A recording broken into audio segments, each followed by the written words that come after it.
नमस्कार किसान एवं पशुपालक भाइयों, स्वागत है आपका हमारी खेती हमारे पशु यूट्यूब चैनल पर। और आज हमने जो विषय चुना है वो चुना है ढेंचे की बिजाई कब करें, कैसे करें, सबसे अच्छी बिजाई कैसे होती है, कितना बीज लें, किस समय बिजाई करें। इसकी पूरी जानकारी मैं आज आपको इस वीडियो के माध्यम से उपलब्ध करवाऊंगा, अपने विचार आपसे साझा करूंगा। मुझे उम्मीद है कि जो विचार मैं आपसे साझा करूंगा आपको अच्छे लगेंगे। तो सबसे पहले मैं किसान भाइयों से एक हाथ जोड़ के प्रार्थना करता हूं कि जो वीडियो मैं आपके साथ शेयर करता हूं, कृपया इन वीडियो को आप भी आगे शेयर करें, किसानों के साथ फॉरवर्ड करें, इनको भेजें। क्योंकि मैं तो सिर्फ आप तक ही अपनी वीडियो भेज सकता हूं। इससे आगे की जो नैतिक जिम्मेदारी है वो आपकी बनती है कि हर किसान भाई तक ये वीडियो जाएं। कहीं ना कहीं उनको भी अच्छे विचारों की आवश्यकता पड़ती है।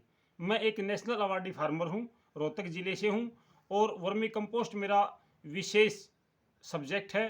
वर्मी कंपोस्ट में मेरे पास 3 साल का ट्रेनर का अनुभव भी है। बहुत सारा काम मैंने वर्मी कंपोस्ट पे किया है। अगर किसी किसान भाई को वर्मी कंपोस्ट से संबंधित कोई समस्या है तो वो कमेंट बॉक्स में ज़रूर लिखें। और भी बहुत सी बातें हैं, समय समय पर थोड़ी थोड़ी करके आपको वीडियो के माध्यम से मैं उपलब्ध करवाता रहूँगा अपने बारे में। और आपके साथ में जो कमेंट बॉक्स आता है उससे भी मैं आपसे जुड़ा हुआ हूँ। जो भी भाई मेरे पास कमेंट करते हैं मैं उनका जवाब ज़रूर देता हूँ। पीछे जिन्होंने कमेंट किए थे उनके पास भी मैंने उनके जवाब दे दिए हैं। तो आज हम बात करते हैं ढैचे की बिजाई कब करें। जैसा कि किसान भाई जानते हैं कि 20 जून के बाद में हम धान लगाना शुरू कर देते हैं।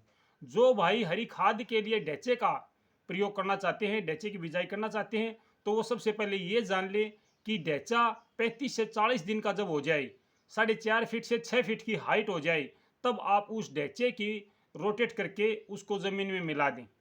सबसे बढ़िया होता है कि अगर आप धान लगाना चाहते हैं तो उसके अंदर पानी भर के खेत के अंदर, फिर उसके अंदर रोटावेटर से उसको रोटेट करें ताकि वो ज़मीन के अंदर दब जाए। और अगर आप बीज के लिए इसको बोना चाहते हो तो मेरे किसान भाइयों आप कभी भी बिजाई कर सकते हैं। आम तौर पर इसकी बिजाई का जो समय होता है वो होता है 10 मई के आसपास का। ढैचे की बिजाई 10 मई के आसपास में करें। और 20 जून के बाद में जब आप धान लगाएंगे तो आपका जो ढैचा है वो लगभग 35 से 40 दिन का हो चुका होगा। ज़्यादा बड़ा ढैचा आप ना बढ़ाएं। 6 फीट की हाइट काफ़ी है। 6 फीट तक की हाइट में ही आपको पूरी मात्रा में जो नाइट्रोजन है आपकी फसल को मिलेगी। ज़्यादा मोटा होने पर ये गलने में थोड़ा सा दिक्कत होती है, देर से गलता है। और अपने जो अंश होते हैं इसके पोषक तत्व जो ज़मीन से लेके उनको नाइट्रेट में बदलता है वो देर से संतुलित हो पाते हैं। तो सबसे बढ़िया होता है कि आप 35 से 40 दिन की फसल हो जाती है जब ढैचे की, तो आप उसको ज़मीन में रोटेट कर दें। अब हम बात करते हैं कि इसमें बीज की मात्रा कितनी रखें।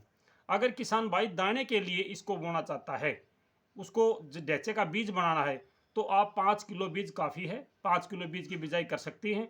अगर आप हरी खाद के रूप में इसका प्रयोग करना चाहते हैं, यानी कि हरी खाद आप बनाना चाहते हैं ढैचे के माध्यम से, तो आप इसका बीज 8 किलो के आसपास रखें। इसकी बिजाई का जो सबसे बढ़िया समय है वो सुबह और शाम के समय ही बिजाई करें। दिन में गर्मी बहुत हो जाती है। उचित नमी में ही बिजाई करें। अगर आपको लगता है कि नमी की मात्रा कम है ज़मीन में तो भाई दोबारा से आप सिंचाई कर लें, दोबारा से आप इसकी पलेवा करके फिर आप इसकी बिजाई करें। क्योंकि जितनी नमी कम होगी आपका बीज उतना ही कम जर्मिनेट होगा। अगर आप सीधी बिजाई करना चाहते हैं इसकी, एक और भी तरीका इसका है बिजाई करने का, मैं आपको थोड़ा सा बता दूँ इसके बारे में। बहुत आसान तरीका है और कुछ किसान भाई इसको अपनाते भी हैं। जैसे अभी हमारे गेहूं के खेत खाली हो रहे हैं, कुछ भाइयों के हो चुके हैं, कुछ के अभी हो जाएंगे आगे चल के, वो लगातार गेहूं की कटाई में लगे हुए हैं। तो ऐसे किसान भाई जो सीधी बिजाई करना चाहते हैं इसकी, उनके लिए मैं थोड़ा सा मार्गदर्शन करना चाहूँगा इस वीडियो के माध्यम से। ढैचे के लिए आप जैसे ही आपके गेहूं की कटाई हो जाती है, खेत में से तूड़ा भूसा आपका बन चुका होता है, तो आप ज़मीन को रोटेट ना करें, उसको पूरी तरीके से पानी का भर दें अपने खेत को। ये मैं बात करता हूँ समतल ज़मीन की और फ्लड इरीगेशन की, जहाँ नहरों से पानी लगते हैं या ट्यूबवेल के पानी ज़्यादा हैं, ऐसे एरियो की मैं बात करता हूँ। आप उसके अंदर पूरी तरीके से पानी भर दें। उसके बाद में आप बीज को छिड़काव करें। बीज का छिड़काव शाम को ही करें, सुबह ना करें। शाम को जब आपका खेत पूरी तरह लबालब पानी से भरा हुआ हो तब आप उसके अंदर बीज का छिड़काव कर दें। और 3 दिन के बाद, 3 या 4 दिन आप लगा लो, चौथे दिन पानी लगा दो। 3 दिन के बाद उसमें दोबारा से फिर उसको पूरी तरीके से भर दें। आप देखेंगे कि आपको 5 या 6 दिन, 5वें 6 दिन आपका जो ढैचा है वो पूरी तरीके से जर्मिनेट होकर बाहर आ जाएगा। इससे आपके 2 फायदे होंगे।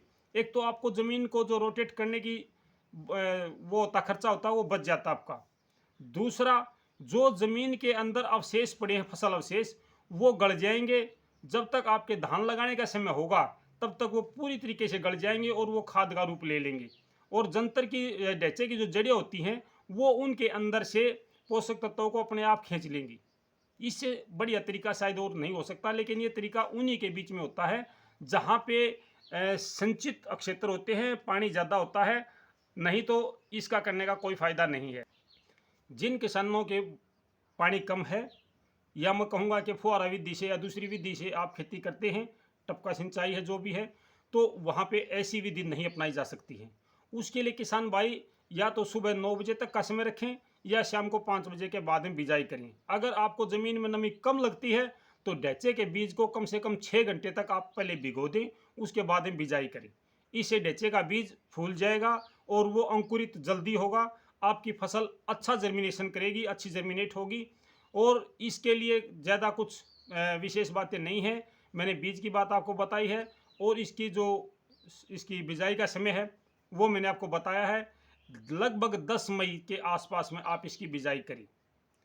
जो भाई हरी खाद के रूप में ढैचे का प्रयोग करना चाहते हैं, और जो नई तकनीक मैंने आपको बताई है वो केवल फ्लड इरिगेशन में ही है, सिंचित क्षेत्रों में है, हर जगह पे उसको प्रयोग में नहीं लाया जा सकता।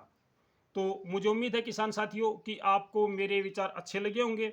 अगर आपको मेरे विचार अच्छे लगते हैं तो चैनल को लाइक, शेयर और सब्सक्राइब ज़रूर करें, ताकि मेरा भी हौसला बढ़ता रहे। और मैं इस वीडियो के कोई पैसे नहीं लेता, ना मुझे कोई पैसे मिलते हैं। मेरा उद्देश्य केवल एक ही है कि किसान भाइयों में जागृति आए, किसान भाइयों को किसी प्रकार का कोई नुकसान ना हो, वो जागरूक बने। पशुपालन और किसान दोनों ही मेरे भाई हैं। मैं बगैर किसी जाति, धर्म या संप्रदाय के अपनी वीडियो आपसे शेयर करता हूं। और इन्हीं शब्दों के साथ मैं आज के अपने विचारों को समाप्त करता हूं। जय हिंद, नमस्कार किसान साथियों।